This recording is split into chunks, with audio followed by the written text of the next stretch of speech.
Okay, Tom, I think we're ready to get started. Okay.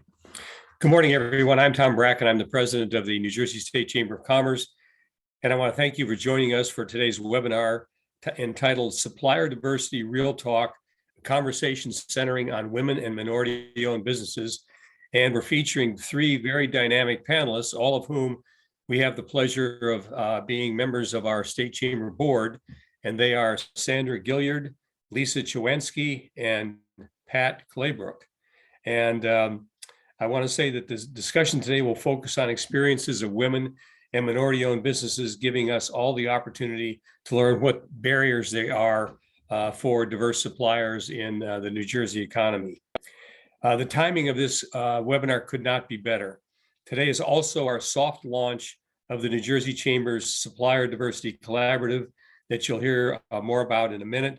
But that goal is very simple: to harness one of New Jersey's greatest strengths, which is our diversity, and make a concerted effort to expand opportunities for diverse suppliers throughout the entire state. The Supplier Diversity Collaborative is just one piece of our overall diversity and inclusion initiative that we are working with in concert and in partnership with the African American Chamber of New Jersey. With that initiative, we've identified 5 strategic initiatives. However, there's a very intense focus on the supplier diversity, which is one of those pillars, as it is something where we can have a quantifiable goal of changing what's going on in New Jersey right now, get some early successes, hopefully build on those successes. And all this is great for the economy of New Jersey, great for all the different ethnicities of our diverse economy and diverse population. And it's something that we can kind of build our whole diversity and inclusion initiative on. So it's all about getting early successes. And that's why we've really focused on the supplier issue, because I think we can have some very early and very positive successes. I want to thank all of you for joining us for the discussion. And I'm going to turn this over now to the Chamber's Senior Vice President for Strategic Initiatives, Patricia Teffenhart, who is also leading the Supplier Diversity Collaborative and also the Chamber's Diversity and Inclusion efforts. Patricia.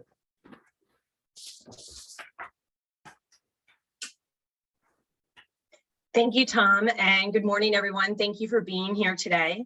As Tom mentioned, today is the soft launch of the Chamber's Supplier Diversity Collaborative, and everyone here today gets a sneak peek and an opportunity to join the collaborative before we share the opportunity with our wider network next week. So what is the Supplier Diversity Collaborative? It's a cohort of businesses who say, 1, I think my company can be a real catalyst for good in the business community. 2, I understand that business as usual has created and perpetuated systemic barriers for minority, women, and veteran-owned businesses. And 3, I'd like to work with colleagues throughout the state to identify ways to reduce the impact of national supply issues by actively working to contract the diverse businesses that exist right here in the Garden State. And signing on to be part of the collaborative is very easy.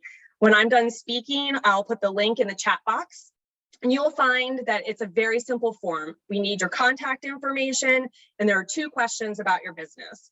Once you've signed up, you'll get a follow-up email from me, and our goal is to start putting companies into cohorts where we have beginners in this work paired up with those who have some experience, with those who have a lot of experience, so we can learn together and build the momentum together. This is why this conversation today is really so important. Today's panel will discuss the barriers and challenges that women and minority-owned businesses experience. And this way we can better understand what we can do to create different outcomes moving forward. I know I'm looking forward to jumping in. I'm so thankful that you all are here today. I'll be monitoring and actively working in the chat box, so we do encourage you to ask questions as we go along. And I'm going to turn things over to today's incredible moderator in 1 minute, but first a few housekeeping items. First, today's webinar is being recorded and a replay of it will be available next week. And second, after our panelists wrap up the discussion, we'll try to save some time for some Q&A. But if we're finding that the questions in the chat box are really contributing to the dialogue as we go along, we're going to continue to be in conversation with you, even if you all are virtual. Bill will do an excellent job bringing your questions into the conversation. So you get to contribute to the narrative that we're putting out there today. And so, please do be actively engaged in the chat as we go along. So now I'm going to introduce today's moderator, Bill Bradshaw. Bill is the Director of Inclusion and Diversity at Withum, where he leads the firm's inclusion and diversity initiatives and oversees the strategies and objectives, including attracting and advancing diverse leaders, foresting an inclusive, accessible, and authentic workplace, and collaborating with leadership to build broad perspectives and innovative client solutions.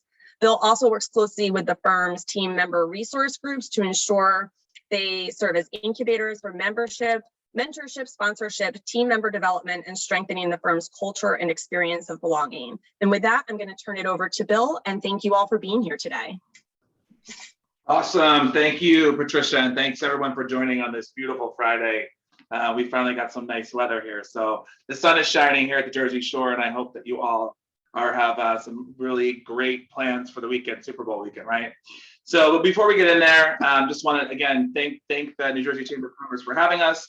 Thank you, Tom. Thank you, Patricia, for the opportunity to speak with you all today about a really timely and necessary topic. And Patricia just gave you a brief overview of the work that I do here at Withum, but I really am a steward of inclusion. I've been that individual for quite some time, and supplier diversity is always that thing that kind of hangs over here. And how do we integrate that into all of our policies and all of our strategies within inclusion and diversity? So I'm super happy and super charged to have our three panelists today. I'm going to start with Lisa and let her introduce herself, and then we'll kick it over to Sandra, and then finally to Pat. So Lisa, let us know a little bit about you. Good morning, everybody. My name is Lisa Chowansky. I'm the president of HC Constructors. We are a heavy civil contractor based in New Jersey. We're a small business entity. We're a women-owned business, and we do all underground utilities, concrete, foundations, anything that goes under the ground. The underground infrastructure is really our specialty. We self-perform all of our work, or at least 90% of our work, I should say. And I have been running this business since 1997. Prior to that, I worked for 10 years at Johnson & Johnson. So I came from big corporate into a family-run business. So I kind of know both sides of supplier diversity from that perspective. And I want to thank the Chamber for really being advocates and shining a spotlight on this initiative. I think it's critically important.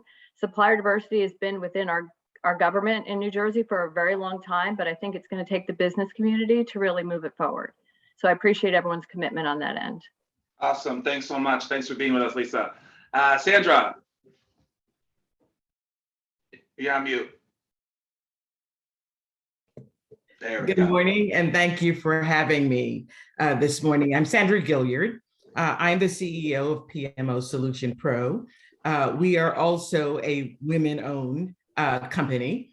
We provide professional services, and our specialty is really program and project management. We work across industry, and we provide our customers with oversight, guardrails for success. So many strategic projects fail because they don't have the kind of oversight that's necessary to ensure that there's governance and structure, and there is regular progressive reporting and tracking, and all of the back office functions that should be a part of moving a project from its initiation stage through closeout.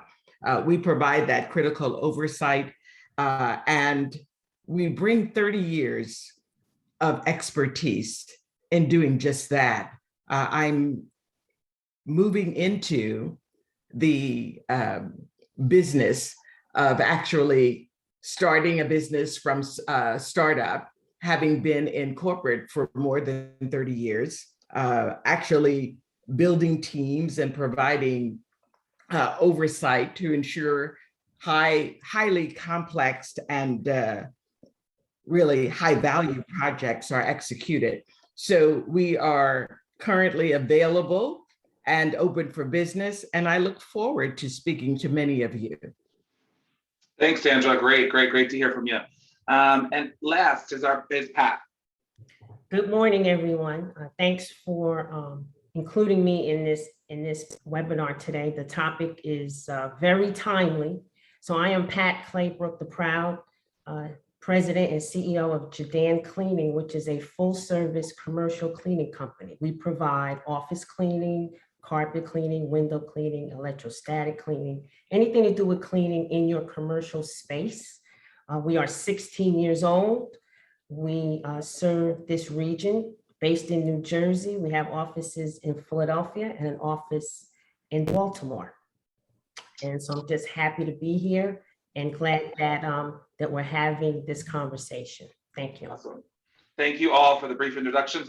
They are all wonderful people we've met before, and they do some great things. So really happy to have them to be able to dive into the conversation today. So let's just start kind of from the beginning, because I think some folks are on this journey, not really sure what we're supposed to be doing. Are they doing it? Are they doing it right? How do we start? So I'm going to ask Pat, if you could just share with me a little bit, and we'll go around the group here. What is supplier diversity? What does it mean? Why is it important?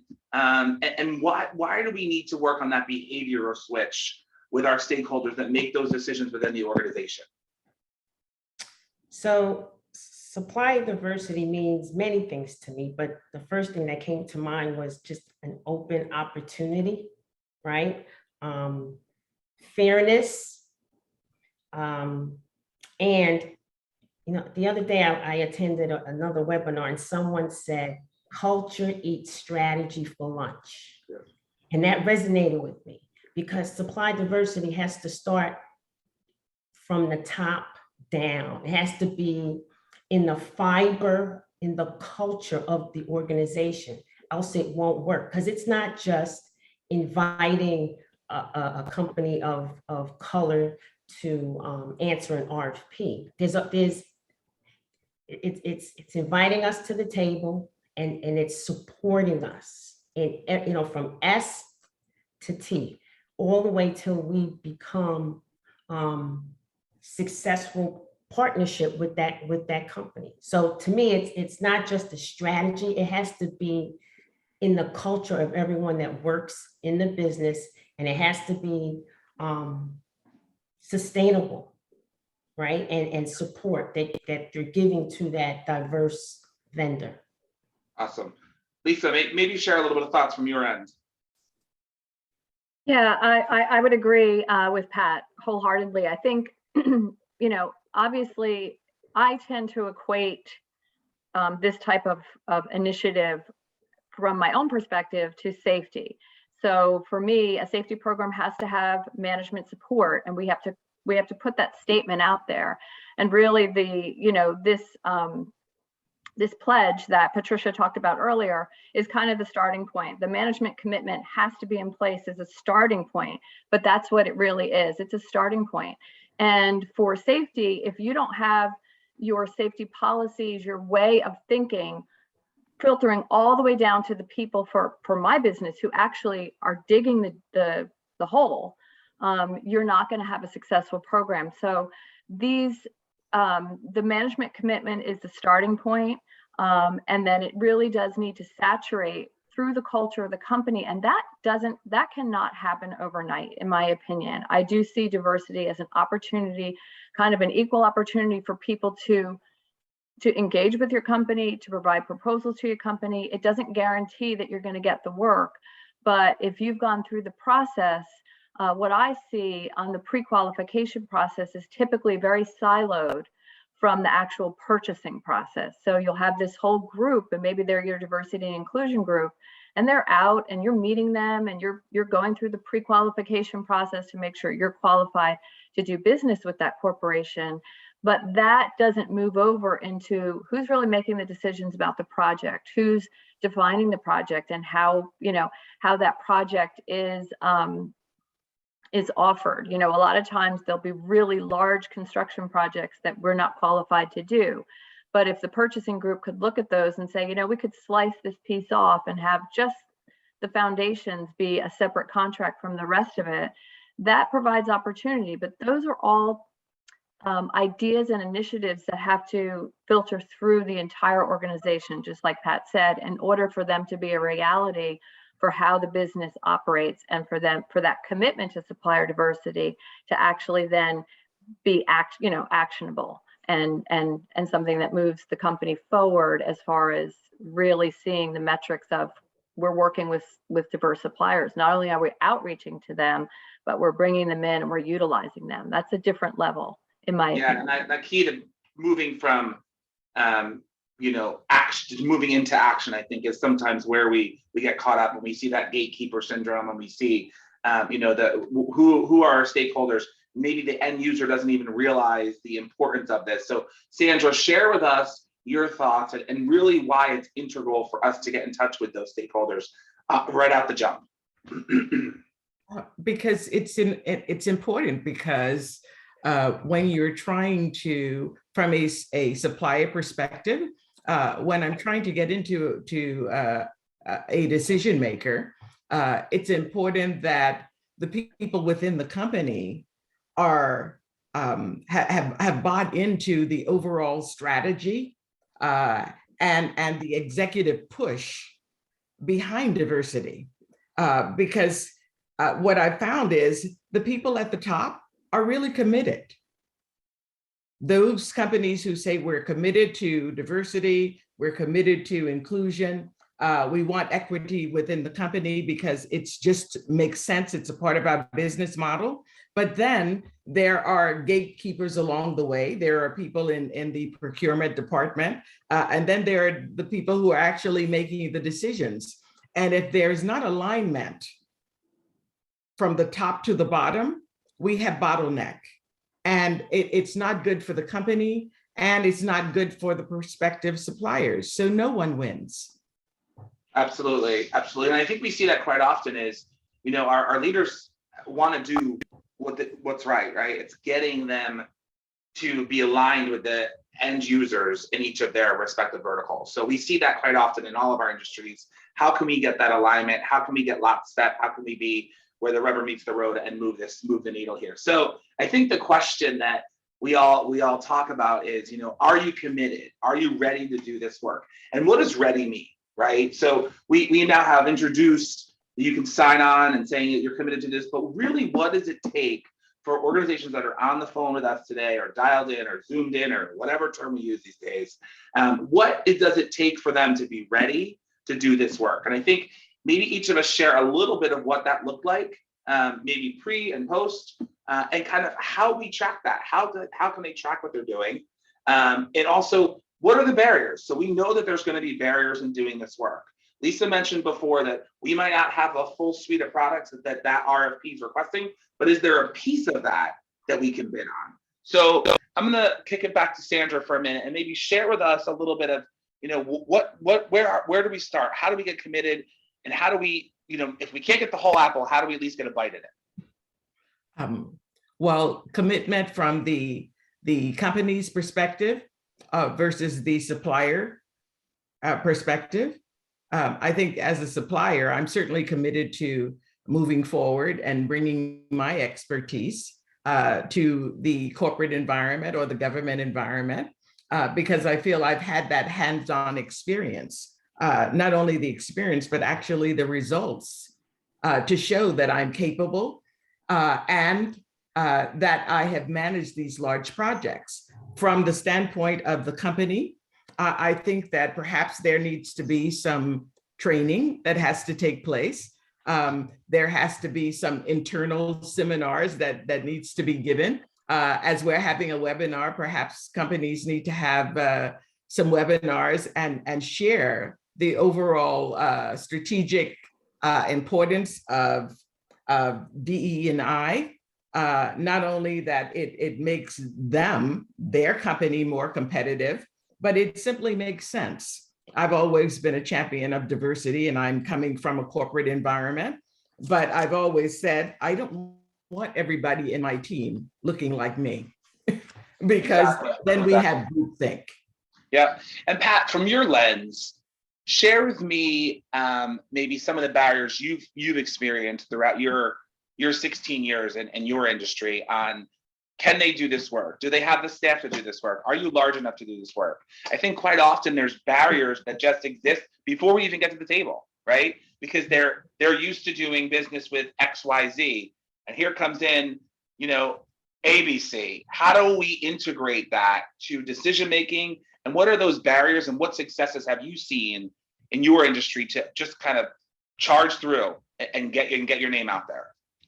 Okay, so I'll say that, most people like to do business with those that they know, that they trust, et cetera, right? So it's all, a lot of it is based on relationships, right? So if someone like myself doesn't have a relationship with XYZ, it becomes very important for the New Jersey State Chamber or the African American Chamber for us to have advocates to introduce us to X, Y, and Z, right?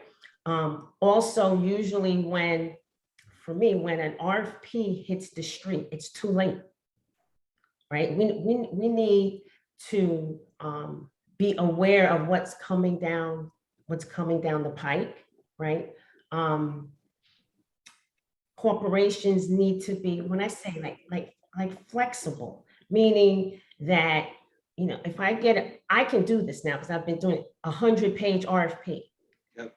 A small business is not going to sit there and read every line of a 100-page RFP, where really all you need is 2 pages is the information that you need, right? Some of the barriers might be insurance and bonding, certification. Those are all technical things. But if the corporation's really committed, they should, work with you on each of those things and not just say, well, you don't have it today, then you can't even be at the table.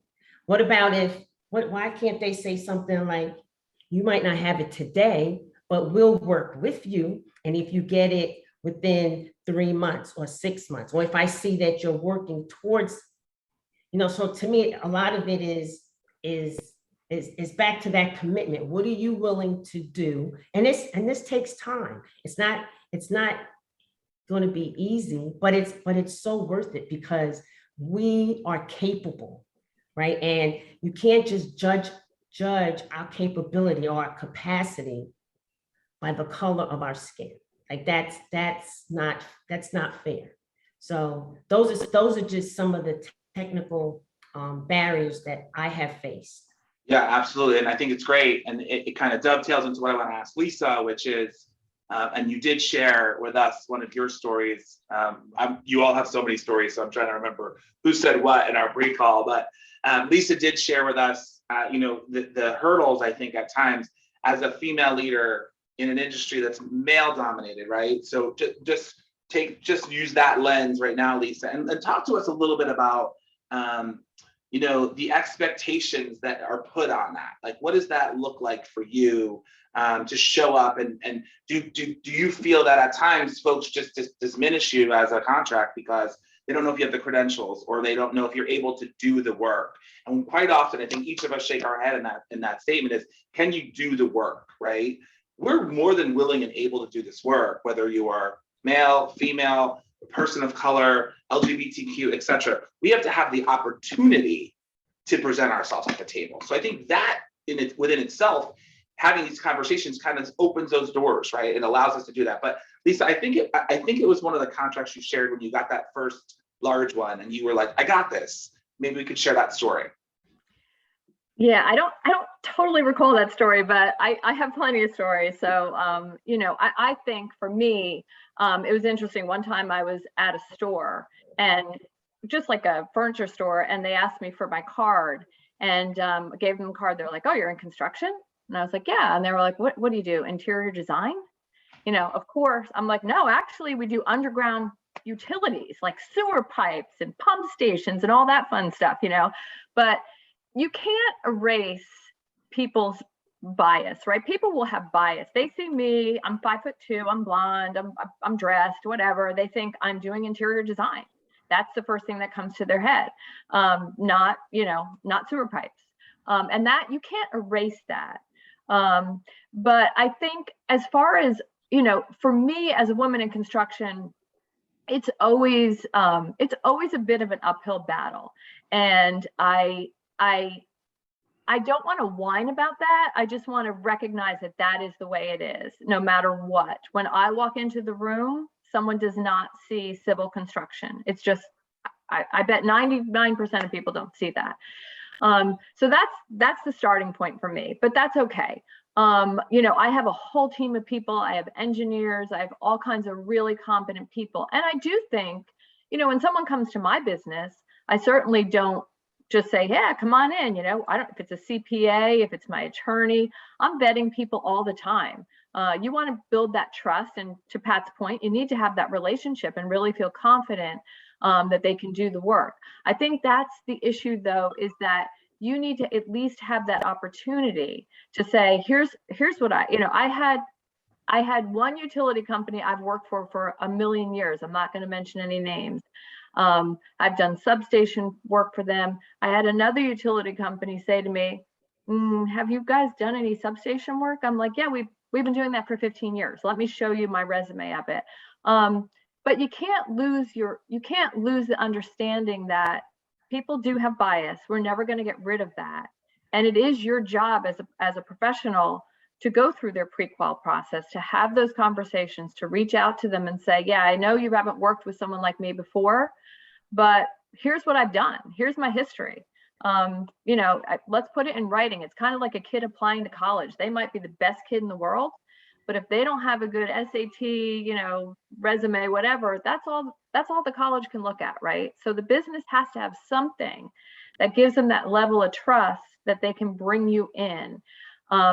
What I think is really critical for the corporate side is not only that they have this long-term kind of value strategy that they're building. Supplier diversity is key to our business, is important to our business, but they also look at their process. Like, that's kind of a long-term goal, because you can't do organizational behavior change overnight. Nobody can. I don't care who you are, but you can look at, how do we do what we do? How do we purchase? Just like we're talking about the contract size. Are there processes that we can evaluate to help support this initiative? Are we going out for 3 bids? Even the way we track supplier diversity, there's a lot of companies that look at spend, which is fine, but it kind of allows the purchasing people to check a box and go, oh, I found my WBE and here she is, and I'm going to give her everything. Well, it should be that Pat and I and Sandra are all competing against each other. Yes. As well, right? It shouldn't just be, I found my one person, I can check that box for my company. So those processes are important to evaluate in order to see how they are creating their own barriers internally, or maybe they're not. Maybe they can be revised, maybe they can be revisited to allow more openness to either the bidding process or to how purchasing is done and how often it's reevaluated. Yeah, I think that's a great point, because one of the things that I've seen in my work as leading diversity and inclusion for close to 10 years across different industries is we don't know what we don't know, right? So our end users, our stakeholders, the people that actually make those decisions, whether it's IT, it's finance, it's staffing, it's recruiting, they're signing contracts, they're doing business with people. They don't know what they don't know. They 9 times out of 10 go to what they've done before because it worked.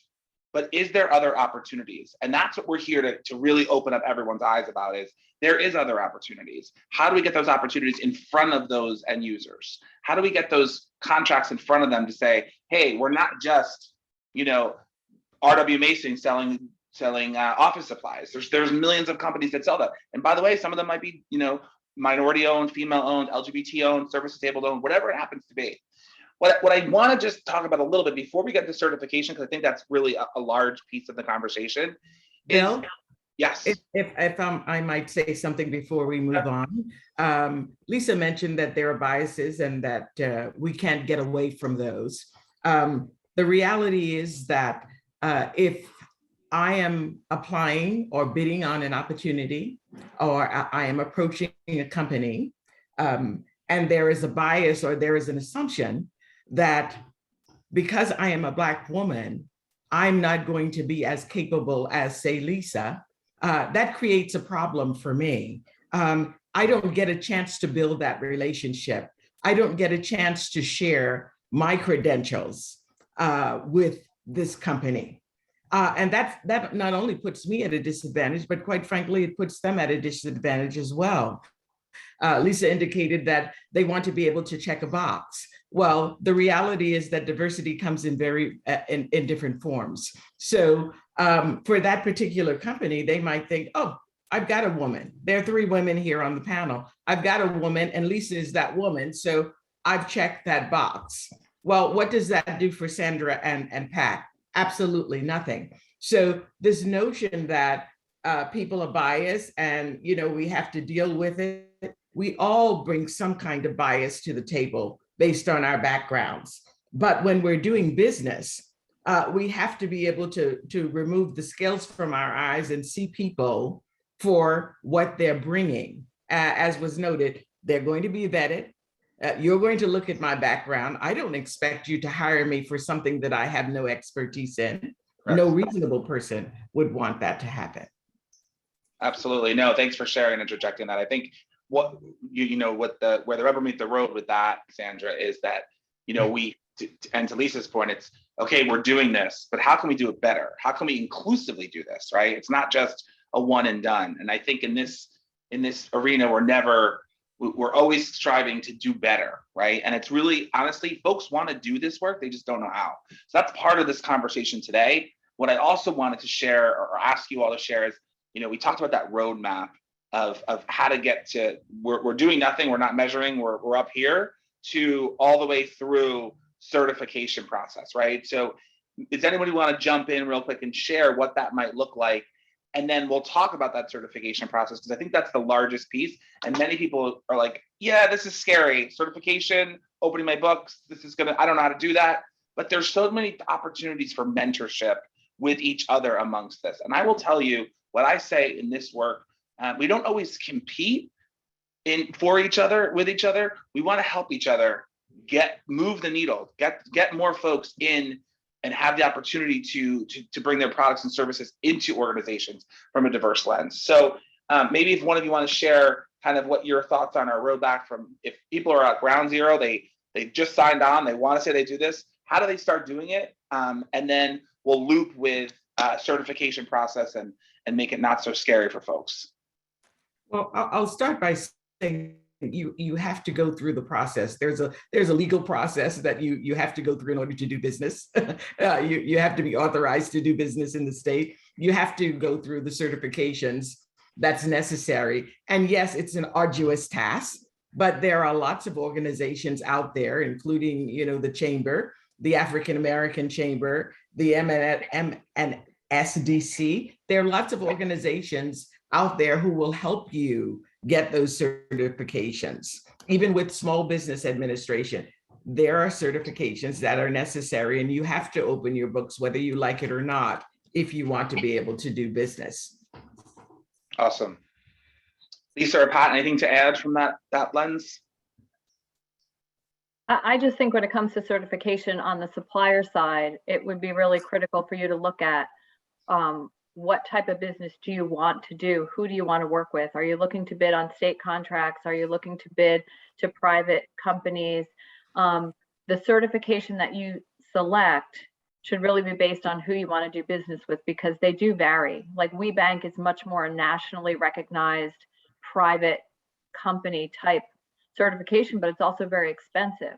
The WeBank people, though, will help you. They want to certify you, so they are a resource for you as well.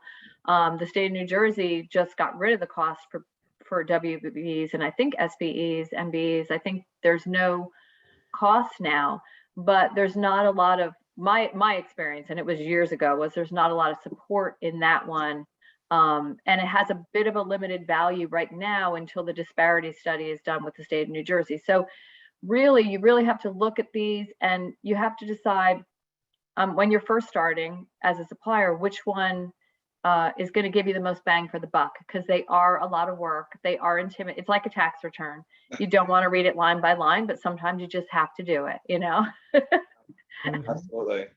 Pat, anything to add?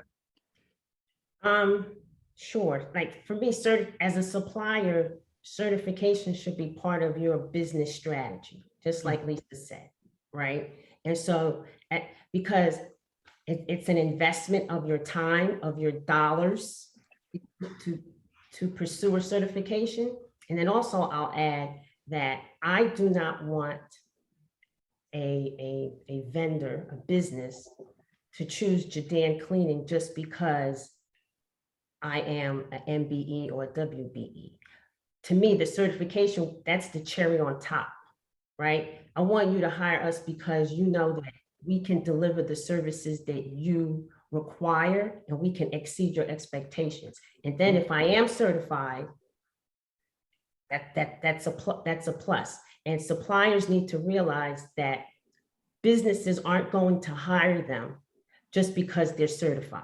Like there's more to it than just having that certification. But it goes back to what is your business strategy, and does certification get you to, achieve that strategy for your business? Absolutely, great. So I want to touch on certification because I think that's obviously, kind of the elephant in the room. Many times we talk about this work, it's now you want me to do one more thing. You want me to certify my business once more, and now I have to pay more money to get into a pool of individuals that get me to a place where we need to be. But I want each of you to share a success story on what certification has meant to you and why that's important. Obviously, we've heard a lot of acronyms thrown out there today. We heard WBANK, we heard NMSDC, we heard the SBBDC. So there is different organizations that certify. And I actually was on a call yesterday with the National Veteran Service Disabled Veteran Association. So these organizations, from a corporate perspective, obviously have corporate memberships where folks like myself at Withum can join. So we have the opportunity to know who is in their listserv, who is certified through their governing body. But I want to flip the script a little bit and find out from each of you, when you were going through your certification process, did you do it all at once? What did it mean? How did it work? And how can the folks on the call get access to those? And is it important for them to become members of those certifying bodies? So Pat's shaking her head. I'm going with you. I'm staying with you, Pat, because you're shaking your head. So share us a little bit of insight, and then we'll go to Cassandra. You're taking me back to when I first started my business, and I wasn't certified. I didn't know what certifications were, right? And so what I'll also tell a supplier is, once you go through the process with one certifying body, most certifying bodies want the same information.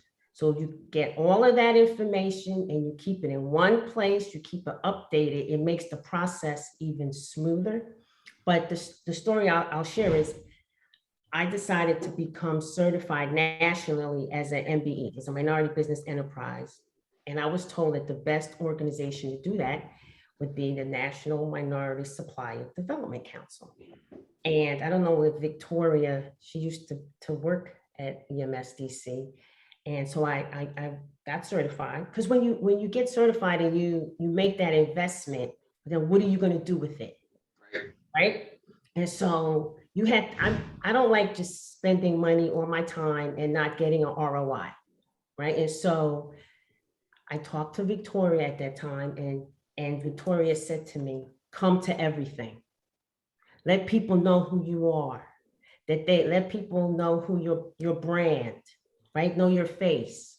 And that's what I did. So so you have to have a process, a strategy on how you're going to let your certification, once you achieve it, work for you. And so at EMSDC, I went to every event. People started to know me, know my face, know the products that we, that we provide, the services that we provide. And it goes back to relationships. So they might not have needed cleaning, that day, but once they know someone who needed cleaning, or their office building needed cleaning, or they knew of an RFP that was hitting the street, they would think of me. They would think of Jidan Cleaning. So it's follow through. It's reaching out to people. It's networking. It's linking up with them on LinkedIn. It's sending them a note. It's all those things help you move the needle a little bit further. The certification is just, to me, that's just the beginning. So what are you going to do with it? Awesome. Sandra, how about you? Well, it starts with relationships. Mm-hmm. Quite frankly, when I started my business, I had some conversations with the folks at the African American Chamber of Commerce, and I learned the different certifications that I needed. And then, quite frankly, I worked with the New York, New Jersey Port Authority. And through them, I actually received about 4 different certifications. And as you said earlier, it's the initial information. I provided my information, and all of that information flowed to a different certification. And then I signed up with the NMSDC because through a conversation, quite frankly, I think Paul is on the phone with the folks at United Health, I learned that they go through and talk to Terrence about the kind of support that they needed. So I signed up with them as well. So again, it's all about relationships and understanding what it is you need. And each time I speak to a different person, quite frankly, I learned something that I can then add to my business. So I spoke to someone who said, well, if you're going to do business with the government, you've got to be certified by the Small Business Administration. So I went through that process as well. So I covered the gamut when it comes to certifications. And yes, it was a headache. Yes, it takes patience, but it's done. So now I'm ready and open for business. Absolutely. That's great. Great. Lisa, how about you? Sorry about that. I think I'm in a similar position. We started with 1 certification and then we learned a lot. I think it would be important for suppliers and for corporations to figure out which one, like I said earlier, meets their needs best. But some of the organizations like WeBank, they do matchmaking. They have both sides of, they're not just a supplier diversity certification, but they're also bringing corporations into their organization. And they do a lot of matchmaking. They do a lot of programs. Like Pat was saying, if you get involved, it really is beyond the certification an opportunity for you to build relationships, for you to market your company, to talk about what you do and who you are and get your name out there. So you have to do your research. I would start with 1 and build from there, but you're all right. I mean, it's all the same information, just on a different form. And I think, start with 1 and pick the one that's really going to give you the support you need to move your business forward, because that really is your starting point. I mean, a lot of people will go through the certification process and be like, well, I'm certified. That's just a marketing piece of your business. It's hopefully an opportunity for you to do more business, but in the end, you still have to build your business. So, and you have to be capable and competent and sell your business beyond the certification. You have to work beyond that certification. Yeah, I think that's great. And one of the things that I saw when I was at the utility 10 years ago, when we started doing this work, right, there was some, the BPU governed us to have X amount of dollars spent with diverse suppliers. So depending on your industry, it's going to define kind of how you do this work. But I think the other piece is many of us do work with businesses that are WBEs, MWB, SWBCs, minority-owned businesses, et cetera, and we don't even know it. We don't capture it, right? So I think everyone head nodded me on that one. So I think a little bit of just discussion about how can we, as the purchaser, right, work with our suppliers to understand a little bit more about and mentor them a little bit more about what that means. So I remember when I was at the utility, we had a vendor we used. We did board meetings every quarter. It was a female-owned business, and they provided all of our catering services, very big, high level, a couple hundred people every quarter. So we spent a nice dollar with them, and they were female-owned business, but they knew nothing about this process. So, I come in and I sit down with them and I'm looking at the dollar spends and I'm like, wow, we're spending amount of dollars with these vendors. I know that they're female-owned because they've shared that information with me, but how can I, as Utility X, help them and mentor them to get them to the next step? I think part of it is exposure, explaining it to them, but the other piece is helping them with those benefits. And what we did in this instance was they had no idea about it. We actually encouraged them to get that certification because, by the way, it helps us because now we can track that spend. And also it helps them because they can continue to build their business and add themselves to that listserv that, those certifying agencies to do that. So any thoughts around that? I mean, have anyone seen any success through that? I think, Sandra, you hit the nail on the head multiple times with the relationship-driven approach, because I think that's where it comes from. I think all of these things start with conversations. And even here at Withum, when we got into supplier diversity and we're new to it, it was, who do we do business with, right? And then we just, all of a sudden, you're like, how do you know if they're certified? Have we ever asked them? Mhm. So, and you start asking, they're like, wow, we actually have some folks that are certified. Now, what's the spend? Can we increase the spend? Can we enhance the spend? And hey, by the way, when we're going out for RFPs, do our people that are writing them, that are putting out there, do they know anything about this over here? And so it's really that push-pull. But just curious if, for any of you to share kind of those early stages where you weren't certified, who kind of gave you the push to do it, and what was your success in doing that? Well, I can mention just one pharmaceutical that we were working with, and it kind of speaks to Sandra's. Like we already had a relationship with this pharmaceutical company in New Jersey, and we were doing a lot of work for them. And at one point, they came to us and said, "Wait a minute, are you guys a WBE?" And we were like, "Yeah, we're a W." They had no idea. Same thing. They had no idea that we were, because as you can imagine, most of our operating engineers, most of our 472 laborers were not female. And I hadn't really, I had worked with one person, but the other person who was actually head of purchasing had no idea. So in that case, they did recommend to us, well, we said, yeah, we have the state of New Jersey WBE. And they were like, you know what, we really use WeBank. Is there any way you could pursue that? And of course, for a customer, you're going to say, yeah, of course, we're doing a lot of great work with you guys. Of course, we're going to do that. So we did. And I think that was really helpful. I think one of the things I've seen recently is on the W-9. When we fill that out to work with someone, they're actually asking those questions right on there as a second page, not part of the tax form itself, but that's part of the onboarding process, is they're asking those questions, which is really important too. Awesome. Sandra or Pat, any final comments on that? Well, the thing that I do up front, I have a capability statement, and I literally list all of my certifications at the top. So no company that I speak with or send a presentation to or try to get into their door, they are aware up front that I'm certified. And then the next step that I'm looking for them to do is look at my qualifications, look at what I bring to the table. I've given you a feel for the work that I've done. I can give you references. Give me that opportunity. I'm certified, but if I never get an opportunity, it doesn't help me to build my business. Absolutely. Great. Pat, any final thoughts on that?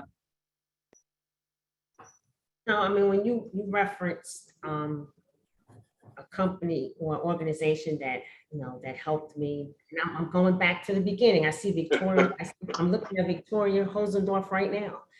Victoria helped put us out there. We got our certification, and I did what she told me to do. That's one thing when, people that advocate for me, if whatever they tell me to do, I usually do it and I follow up. And, there are quite a few major organizations in the Philadelphia area that, because of that Victoria introduced us to, and that we're still servicing today. But it goes back to the commitment of the corporations, and I think it starts with them having an internal process to look at the spend now, their total spend with diverse businesses, and to look at their services and products that they can really make a commitment to bring a diverse business to provide those goods and services, right? And we're not asking, here's another thing, we're not asking for, the whole enchilada. You can carve out a piece. Yep. And say, this is, or even like for me, right? So say there's a big national janitorial company that currently has your contract, right? So encourage that big company to subcontract with Jidan cleaning. I mean, there's so many different ways you can get creative, but it goes back to what is your level of commitment to make this happen. Awesome. And thanks for sharing. Victoria is on the call. I do see her. up there on our Zoom. So, allyship is so important in this work. Sharing and being there for each other and really helping each other grow this business, each other's businesses is really super important. So we can't do that without the help of each other. I think, and I say this all the time, that in this work, we're consistently helping the other in this space. So thank you all for your thoughts, Lisa, Sandra, and Pat, for sharing that. One of the things I'll be right before we wrap, I know I'm going to turn it back over to Patricia from the chamber. Each of us are committed to this work, and we do it in different areas. We do different industries, but one thing that we are connected to is purpose. And our purpose is to help each of you get to where you want to go. So we are always available for conversations, for a tap on the shoulder. I don't work in this space that Lisa, Pat, and Sandra do, but always happy to connect you with folks that might be able to and help you figure out how you can get certified, how you can get involved in the chamber and do things that'll help your business grow. So with that, I'm turning it back over to Patricia, and thank you. Thank you, Bill. Thank you, Sandra. Thank you, Pat. Thank you, Lisa.